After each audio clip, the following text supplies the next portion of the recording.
Hello friends, today I am going to speak about privatization, facts and fictions. While India's historical economic reform started in the year 1991, India's last big ticket privatization took place between 1999 and 2004 during Vajpayee's led NDA era. Since then, it has taken backseat as privatization of public sector enterprises has always been political hot potato due to stiff opposition from trade unions and criticism of selling family silver, of course, lack of moral authority in Congress government. Before discussing about facts and fictions about privatization, let us first know what is the reasons for privatization. Friends, a large number of central public sector enterprises were found decades and decades back when Indian economy's needs and national priorities were altogether different. In fact, it was an era of socialistic policies led by USSR, United Soviet Socialistic Republic. Much water has flown down the river Ganga since then. USSR, the symbol of global socialistic policies, has crumbled and disintegrated into 15 countries. In India also, Nehruvian socialism has turned out to be a big disaster as it distributed poverty rather than wealth, which is vindicated by the fact that 1% Indians own 57% of national wealth as per 2014-15 Credit Suisse Global Wealth Report. To cover up their failed economic policies, the clever Congress cunningly whitewashed it as Hindu growth rate, as if Hindus were responsible for such tepid low growth rate. Look, failed economic policies belonged to Nehru and Congress party, but bad name anti-propaganda was given to Hindus. Really disgusting. Friends, if there is one country in the world where the economic policies of the government in the power fails, yet the government successfully passes on the blame for its failure on a particular religion, not on a particular political party, on a particular religion, then it is India. The failed economic policies of Nehruvian government was successfully whitewashed as Hindu growth rate. In no country, friends, in no country such a perverted thought process can exist. What a sad commentary on Congress that ruled India for 57 years. Friends, according to the Public Enterprises Report 2018-19 presented in the Parliament, there are 348 central public sector enterprises, of which 249 are actually operational. Central government has invested 16.4 lakh crore rupees. Financial investment I am talking. They have made a financial investment of 16.4 lakh crore rupees in all these central public sector undertakings as on 31st March 2019. Taking the borrowings also into account, on a total capital employed at 26.34 lakh crore rupees, the net profit public sector enterprises got stood at 1.43 lakh crore rupees, which is 5.4% return, much lower than borrowings cost. There are two factors here we have to count, friends. Number one, 70% of these net profits came from top 10 public sector companies like ONGC, NTPC, Oil India, something like that. There are hundreds of public sector companies which are having huge accumulated losses, and every year they are running under losses. But what causes serious worry is the rate of return on capital employed in public sector enterprises has come down by 44%, an whopping 44% in the last 9 years. This is a matter of serious concern, friends. You look at this table, friends. These are the 3 loss-making companies in the year 2018-19, highest loss-making companies. Look at Air India. It has incurred a loss of 8,474 crore rupees. In fact, the accumulated losses stands at 70,000 crore rupees. How do they survive? They survive on support provided by taxpayers' money. Tax paid by you, tax paid by me. In fact, it is the poor people, it is the unemployed people who have rights on this tax revenue. Unfortunately, It is being used to set off the losses of public sector enterprises. This causes heavy burden on the national economy. The question is, how long this situation should continue, friends? Recently, we saw strike call given by bank unions to protest against privatization. Let me make 2 points very clear, friends. This is a very serious matter. Friends, between 2008 and 2014,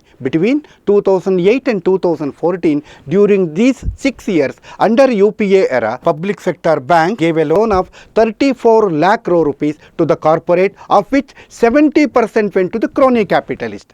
Crony capitalist mean those industrialists who survive by cheating and looting the system. You compare it with previous 61 years where 18 lakh crore rupees loan was given.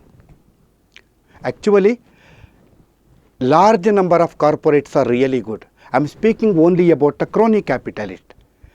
This pushed Indian public sector banking system to the brink of disaster.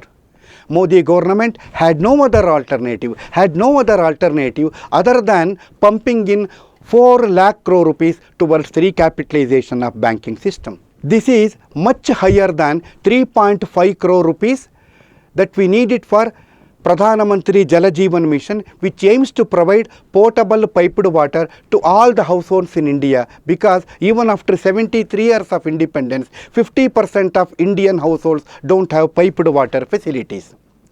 What I want to tell is something else.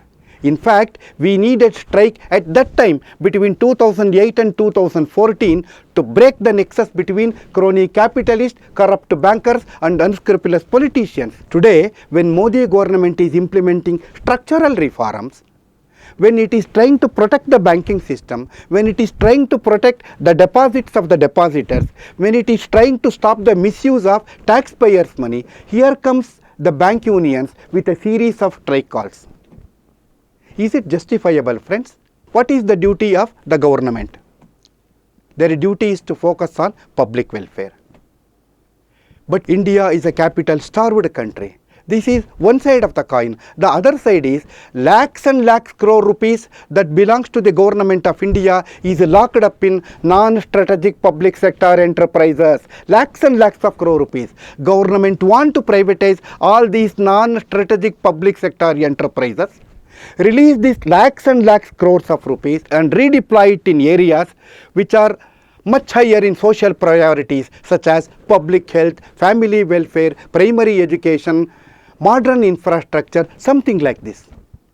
Huge investment. This will create a huge economic growth for India. This is the need for privatization. Speaking about facts and fictions in privatization, friends, there are few suspicions among the people. Who will benefit? Will it be the only entrepreneurs?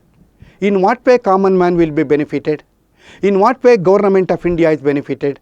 How it is going to benefit the nation? These are the doubts which common man is having. Let us take Hindustan Zinc as a case study. Friends, Vajpayee-led NDA government sold 45% of Hindustan Zinc to Vedanta Group, the then Sterlite Group, for 769 crore rupees in the year 2002-2003 and transferred management control also. That means Hindustan Zinc was privatized. The rest is history. Today, the mining capacity of Hindustan Zinc is almost tripled. Metal production capacity has moved up by 5.5 times. The cost of the power has come down by 64%. Today, Hindustan Zinc is the second largest zinc-led miner in the world and also a globally competitive integrated zinc player.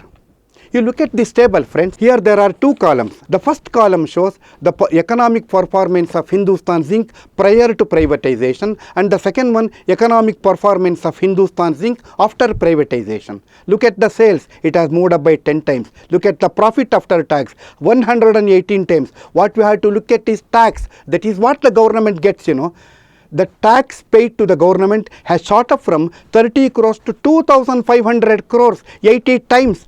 That is 8,000%. Dividend distributed has shot up from 5% to 1,000%. Staff strength has more than doubled. Metal production capacity, I told you, it has moved up by 5.5 times. There is one more thing, friends.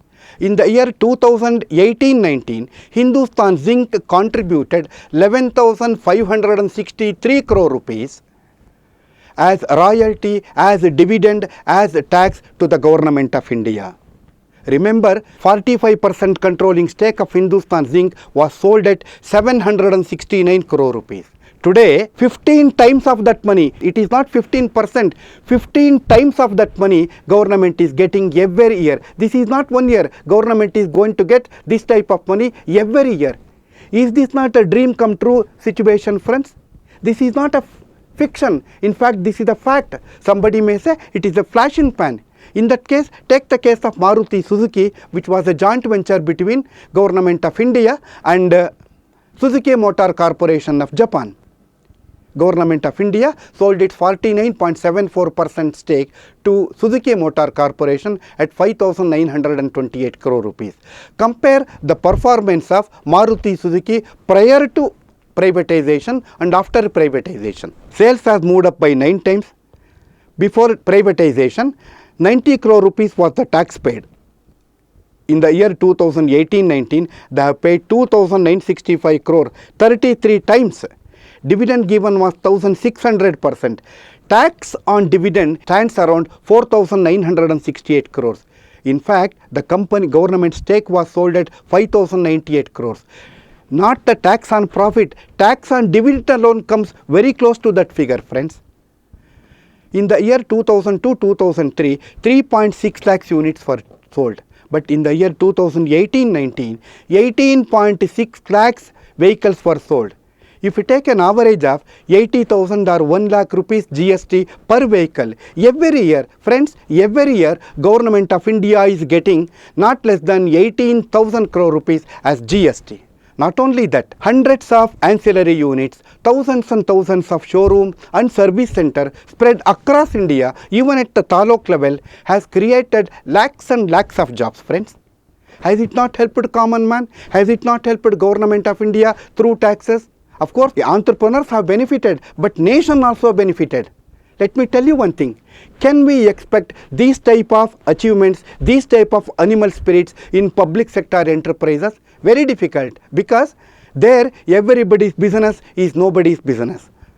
Before concluding, I would like to ask one question. Friends, should Modi government sacrifice the future of Indian youth, sacrifice the interest of Indian poor people, sacrifice the future of Indian middle class only to meet the demands of trade unions? You are the better judge of it. Thank you very much.